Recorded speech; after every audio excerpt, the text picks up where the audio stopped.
I would just like to start by thanking Sean really for the opportunity to lead this program. It's hard to believe it's been 10 years, but there's no place I'd rather be and no group that I would rather do it with it. And I appreciate the support from the top. Makes my job a lot easier to really worry about what we do between the lines. I am going to go through a little bit of the roster, so hopefully answer some of your questions before you get a chance to answer them, or before you get a chance to ask them. When I think about the offseason for us, it was a really good summer. You know, most coaches will tell you that, but I think when you're trying to bring in the new faces that you have and blend them with your returners, I really think the summer is the most critical time to do that. And it's not necessarily what you do on the court, but sometimes more what you do off the court. I think in order to be successful on the court, you have to trust each other, and that means you got to get to know each other. We spend a lot of time doing that, and hopefully that equates to winning ball games. Our strength and conditioning coach, Trevor, does a tremendous job of really putting our players in position to be ready to compete, so I can't thank him enough for what he's done. You know, when we look to put this roster together, I think there's pieces that you have to have. Rashawn talked about it. You have to recruit the right student athletes to your program. It doesn't mean they're absolutely the most talented all the time, but they have to be the right fit for what you do. They also have to be the right fit for what you're trying to do from a style of play standpoint, right? So we want to be able to get up and down, shoot, and play in space as much as possible. So when I look at our returners, who I know can do that, we also have to look at what are we getting in the transfer portal that can help fill some of those gaps left by graduation. I think we were able to do that as well. We do have an experienced roster. 9 of 15 players on the roster are upperclassmen. I think we have a great blend of returners and new faces. I'm super excited about our new kids, so those 3 things together hopefully are a recipe for success. I'll start by talking about some of our significant seniors and players that we have coming back. Mike mentioned Brooke Stonebreaker, but I'm sure everybody here who's been around our program understands or knows that Shelby Coker is back. And everybody's famous question is, how's Shelby doing? How's she feeling? I can tell you she looks amazing. And I know she's super excited for her sixth season. You know, Shelby's going to leave here with 3 degrees. And there would have been a lot of opportunities along the way to see what opportunities presented themselves in a transfer situation, right? She came, she got her degree, she fulfilled her commitment, she was an outstanding player for us. But the one thing that you're going to hear with these three of the 4 seniors that we have coming back who are either 5th-year or 6th-year players is they feel like they have something to prove. And Shelby is definitely one of those players. You know, she's a 3-time All-MAC player. She's been the staple at the point guard position when she's been healthy for us. And again, I think she's going to play like she has a chip on her shoulder. I'm pretty sure in the preseason MAC rankings of the top 10, a lot of schools forgot that she was back. So that's even more fuel for the fire. Brooke Stonebreaker also has already graduated. She'll leave with her master's degree when she's done. You know, the emergence of Brooke on the floor last year was something that if you knew anything about it, you can't help but smile, right? Somebody who paid their dues, waited until it was their turn, and then it was their turn, they were absolutely ready for that. She was an All-MAC player last year, like Mike mentioned. She's a preseason All-MAC player this year. But all those firsts that she went through last year, right, they're not firsts anymore. So the first start or the first opportunity to playing games where we really relied on her from a productivity standpoint, she's got that all under her belt. So now the next step for her is just to continue to play and build on the confidence that she had from last season, and she looks great in that realm as well. Another 5th-year senior, Sid McCrae. You know, you talk about degrees. This is somebody, when we recruited her, sat in front of me and said, Coach, I want to go to med school. And a lot of places out there were hesitant to take a player like that because they know the academic commitment that takes, right? She came in, she was a biomedical engineering major, ready to go to med school. She is in the process of going on those interviews now. But again, very easily could have hung it up, right? She did what she came here to do academically, but decided to come back for her 5th year. I always say one of the best things maybe the only good thing that ever happened coming out of COVID, is it gave some of these upperclassmen an opportunity to continue to have one more year of eligibility. And those 3 have sat in front of me already and said, listen, Coach, the only reason we came back is because we feel like we have something more to prove. And when you have that kind of leadership and you have that kind of upperclassmen, even productivity on the floor, you know you got a chance. So I'm really proud of those 3 players. They are our 3 captains this year, all 3 very different leaders, and they will tell you that. But the 3 together do an outstanding job. The other senior that we have is Laura Nickel. Laura is somebody who started 38 games for us during the course of her career. She looks as good as ever, healthy, fast. We expect her to defend. We expect her to get to the rim. We expect her to distribute the basketball. She's been able to do all of those things all summer and throughout preseason, so excited to see what her senior year has in store. And then the final starter that is back for us is Brooke Blumenfeld, who's a redshirt sophomore. Started the last 14 games for us, and again, she kind of just showed glimpses of what she's able to do, especially on the offensive end. She's an extremely talented scorer. She's expanded her game some to extend out to 15, 18, and even shooting the 3, which will make her almost, in a one-on-one situation, almost unguardable. And she's been really good up to this point, so I'm expecting a really big year from Blue. And then the 2 additional returners we have are both sophomores, Maddie Fay and Shannon Blatcher. Anybody who's coached a long time, you always hear them say, right, the best thing about freshmen is that the next year they're sophomores, and they absolutely are more like sophomores than freshmen. They're much more confident. Their games have definitely elevated, and both of them have put themselves in position to have a shot. So those are the returners that we have. So when we looked at what we had coming back, some of the most important things, I think, in the transfer portal for us were that we wanted to get players who had kind of been there, done that at the collegiate level, right? Not necessarily did they come from Power 5 schools or Power 4 schools where they didn't get a lot of playing time. They instead came from mid-major schools where they were significant contributors on their programs. And for whatever reason, it wasn't the right fit. And I think that's what we were able to do. We have 5 transfers. All of them are juniors, eligibility-wise, which is nice, so we have them for more than a year. Probably the most decorated transfer we have coming is Alicia Doyle. She was at Southeast Missouri last year. She was their leading scorer. She was an all-conference player, and really adds an element of athleticism. She's a 3-level scorer, loves to have the ball in her hands, but she's done a tremendous job of really trying to see where she fits in the mix. I encourage her all the time to be a little bit more aggressive because she's so talented, but she's a very unselfish player, and I love that about her. Another transfer we have, Reagan Barkema is from Bradley. She made 45 threes for them last year. She's a stretch 4, right? She will be one of our best 3-point shooters. She's a tough matchup for any forward, and does a great job of really being a floor spacer for us. So we're looking forward to what she can do, especially at that forward position. We have a 6-foot point guard from Mercer. Her name is Maria Saracanta. Originally, she's from Spain. She's a pass-first point guard, but because of her size, she can see over the top of so many things. So it's a much different matchup sometimes than what Shelby possesses. But she has seamlessly fit into what we want to do because she loves to push, loves to share the basketball. And again, with her size, she really knows how to utilize that. Another player originally from Spain, but by way of McNeese State, is Marta Hermoso. Marta is a 6'2", forward for us. Defensively is really good as a rim protector. Offensively, probably her biggest asset, again, is stretching the floor and being able to shoot the 3. So versatility in that position, which is true of both Brooks, of Reagan, and of the next young lady I'm going to talk about. She just fits really well into what we try and do. Our last transfer is Kylan Dawkins. Kylan came from Western Oregon, Division II Western Oregon, where she was a 2-year starter there, double-digit scorer.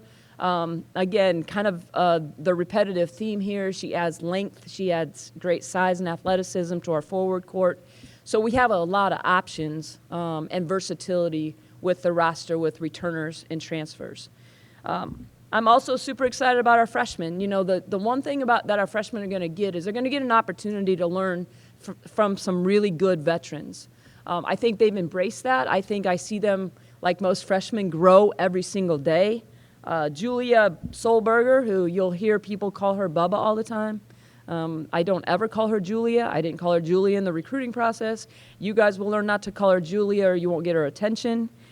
She's a point guard out of Peoria, played at Dunlap High School, and again is really versatile. The thing for Bubba is going to be just speed of the game, right? We talk about freshmen, speed of the game, yet slowing it down in order to be effective. That's something that she'll have to continue to learn. But the opportunity for her to learn, especially from Shelby, is going to be great for her development. Mackenzie Brass is out of Manuka, a bigger, strong, athletic guard that can do a lot of things. Right now, probably her biggest asset is her ability to rebound the basketball. She is not soft and she is not scared. So I love that about Mackenzie, especially on the glass. And then the last freshman we have is an all-stater out of Sycamore who loves to shoot the basketball. Her name is Lisa Carlsen. Her transition has probably even been better than I had anticipated, and I thought I would know. But until you get into it, I don't think you really know how that whole situation is going to work out. But it's been a lot of fun so far. Looking at the schedule, I think our non-conference schedule really sets us up nicely for the MAC. It has a lot of different pieces, right? We play a couple of Power 4 schools, get the opportunity to play some really good mid-major schools, and different styles of play, right? So that we hope that we're ready come early January for what the MAC has to offer. Mike mentioned we start on Sunday, the first opportunity to see us in uniform, the first opportunity for the players to put a uniform on. That's always exciting in an exhibition game. And then essentially a week later, we will open with Education Day on November 4th against Louisiana, which will be an absolute great test for us. If you remember, this is the second year of the Sun Belt Challenge, so we play Sun Belt School, and then in February we'll go on the road, play somebody else. We don't even get to know who that is until January because they try and do matchups according to how teams are doing for the best, basically, net games. Then 2 days later, we're going to take a little trip down the road to Iowa City and go to Carver Hawkeye, play at Iowa, which will be a great experience for all of us. I believe that night they are retiring Caitlin's jersey and the ring ceremony and all the things that go with the Hawkeyes of the last few years, so that will be a lot of fun. Home games we have against St. Thomas, against UIC, against Idaho State, and then against Viterbo. And then we're on the road at Chicago State, Milwaukee. We're going to go play an SEC opponent in Missouri. And then we have a tournament in Lexington where we'll play Indiana State and Eastern Kentucky. So that kind of rounds out the non-conference. The MAC should be as competitive as ever. I think, Kent State winning it last year, they returned 3 or 4 of their starters from that team. Ball State was picked to win the league. They returned 4 starters from a team that won 27 or 28 games. To be honest with you, the rest of it is who knows, right? Because rosters are so different. We're picked in the middle. I think we have a chance to challenge. I think this is a group that is assembled that can check all the boxes. I know that that's at the focal point of how we go about our business. And so I'm excited to see, obviously, what we can do the second half of the year. I will now open it up for questions. Yes? Hey, Coach, so you lost your leading scorer last season, you made a miracle. And what challenges come with that? And I know you touched on it a bit in your opening, but how do you plan on replacing that type of offensive production? Well, I think Shelby being back on the floor helps that immensely, right? We also need to remember when Shelby was healthy, she was always a 16 to 21 point scorer. So she is more than capable of filling the scoring role. I've been really proud of her adjustment back on the floor. Like, she's not hesitant. She trusts her body. Like, it's going to be up to us to save her from herself. It's not going to be because she's not ready. So that's the easy answer, right? But I think the addition of some young guards, some returning guards, I think will be it'll be evenly distributed when it comes to scoring. I think really our post play is going to be a real challenge for people to match up with, and hopefully that opens things up on the perimeter. And has there been any sort of like one area of focus in particular more than others that you guys have been working on in the offseason? I just think it's some continuity and some chemistry, right? Because we have some transfers who are definitely going to be part of the mix and play significant minutes for us. And Shelby really hasn't played with even some of the returners. So you have some just getting used to each other. I talked about in the summer the time that we spent, especially off the court. But during practice, it's putting combinations together so they can really get used to each other on the court. And I think we've seen great growth there. Again, we had the opportunity to play a scrimmage a few days ago, the first opportunity to play against somebody else. I think that was really good for us. It gave me a chance to see some different combinations, and then definitely, exploited some things that we need to continue to work on, which is why you do those things. Coach, you mentioned that the common trend with Brooks and Shelby is that they have something left to prove. Being their coach the past 4 or 5 seasons, just what do you think happened? Well, I think it's all about the team recognition, right? They've a lot of those players have done it individually. They have some accolades that they can be super proud of. But especially Sid will always talk about, and I encourage you guys to ask her this, she will always talk about leaving by hanging a banner, right? And whether that means the NCAA tournament, whether that means MAC championship, whether that means postseason basketball, that's what they talk about. That's the unfinished business. We've been pretty consistent as far as getting to Cleveland. We have not been consistent as far as winning that quarterfinal game. They'll also talk about that, extending their stay in Cleveland. You talked about signing your daughter Lexi to the team. What type of role do you see her playing in the lineup this season? Do you see her getting a significant amount of minutes in the rotation? How do you see that line? Well, it's pretty early, but I can tell you she's making it really hard not to earn her opportunity. And I love that. Her consistency as a freshman is different, right? She didn't have to go through the same unknowns as most freshmen, and so she can really be focused on the basketball piece of it. I think she has earned the respect of her teammates, which is great. Hopefully, if we stay healthy with the experience that we have back, that bodes really well for the team. And again, then she gets an opportunity to really learn from those experienced guards in front of her. But, we will spend the non-conference with different matchup or different groups on the floor, different combinations, and they're all gonna have a chance to prove that they need more minutes. I mean, there's only 40 in a game, so I can't give everybody probably what they deserve, but they'll have a chance to earn it. Talk about that relationship a little bit, just from the dynamics. Obviously, you're going from coach to mom at different parts of the day. Just talk about that relationship with your daughter as far as that goes from your perspective. I think it's probably a lot harder for me than it is for her, to be honest with you. She moved into the dorms on June 10th. Not that she hasn't come home at all, but she doesn't come home a lot. I think she misses her dogs more than she misses me, but we see each other every day, which is fine. Again, I don't take it lightly how special this situation is, right? And I think she's handling it like a champ. I think sometimes I need to keep myself in check because I'm really proud of her. And I think she's going to have a great career here.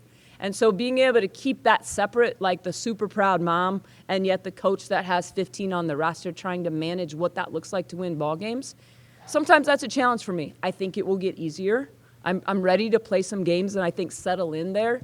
But we talk about it a lot, how special it is that we get this opportunity, and I'm not gonna ever forget that.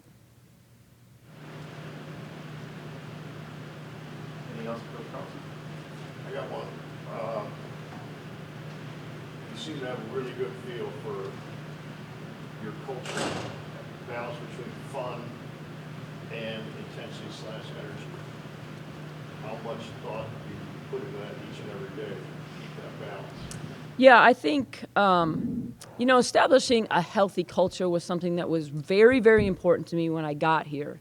And I think when you do that and you're intentional about it, then you rely on your leadership to continue to instill in your either new players or young players what we do, why we do it, and that there's a standard set for the way we do things. I think, again, I mentioned our captains this year, Shelby, Stoney, and Sid. They take that very seriously. They know what it's like and what I expect from a Husky women's basketball player every single day, whether that's on the court, whether it's in the classroom, whether it's in the community, whether it's in the way we present ourselves in any, with any outside group. Like, it's crystal clear. And what's great about it is I don't have to do a lot of that anymore. It's a very player-led culture.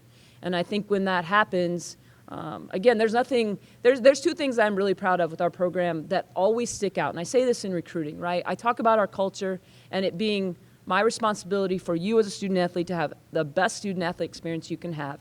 And the other is player development. And so if you look at what Brooke Stonebreaker's been able to do, really what Shelby's been able to do, what Sid's been able to do, Laura, and then seeing like Shannon and Maddie's progression from freshman to sophomore year. Our player development, and a lot of that is absolutely because I have a great staff that takes a lot of pride in that.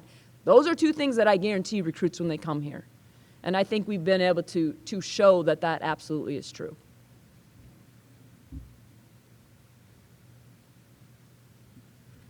All right, thanks everybody.